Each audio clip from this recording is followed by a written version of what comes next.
5 tahun di satu tempat gitu kan, itu dua hal yang berbeda loh, dari secara kedalaman itu berbeda gitu.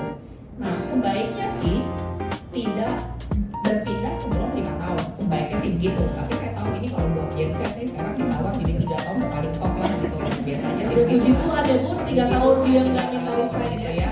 Tapi kalau yang modelnya setahun-setahun, saya sarankan Anda itu berpikir ulang. Karena apa? Nah ini saya tuh selalu kesulitan itu kalau ngomong sama anak-anak muda tuh gini dong. Soalnya kan saya ngomong gini, kalau saya fairnya kan saya ngomong masalah pensiun, saya ngomong ke belakang itu saya udah berbuat apa, pengalaman saya apa. Tetapi kan itu semua adik-adik ini belum alamin gitu loh. Jadi ketika anak-anak pintar menjadi skeptis, saya juga tidak bisa menyalahkan gitu. Itu hak mereka untuk menjadi skeptis gitu kan.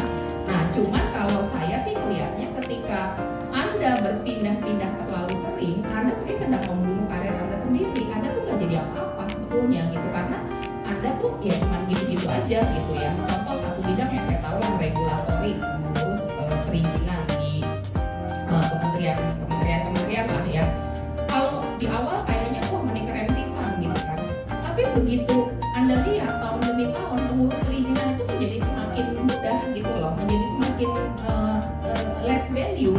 Jadi kalau Anda cuma punya skill itu aja, Anda pindah dari satu company ke company lain, lama-lama nilai Anda tuh akan semakin turun.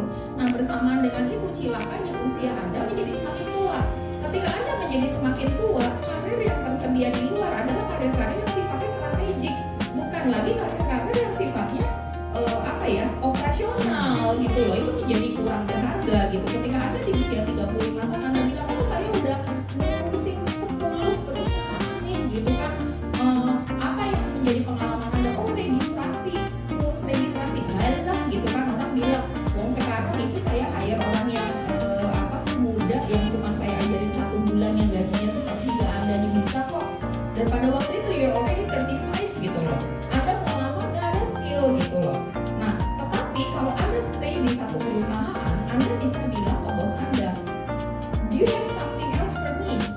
Dulu gue cuma ngurus registrasi nih, sekarang gue bisa nggak ngurus misalnya market access, gue ngurusin pengadaan barang ini itu. Apakah Anda bisakah kamu memberi saya misalnya mengenai belajar mengenai quality? Bisa nggak Anda kasih saya belajar mengenai R&D?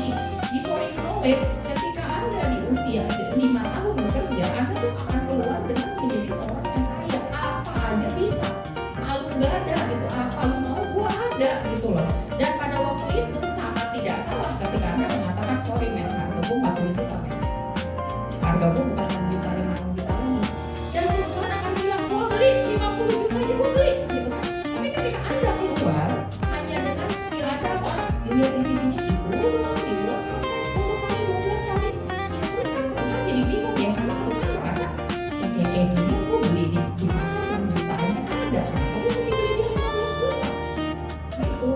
Dan kami pada akhirnya, jadi saya tuh berapa kali saya dapat CV, ketika satu CV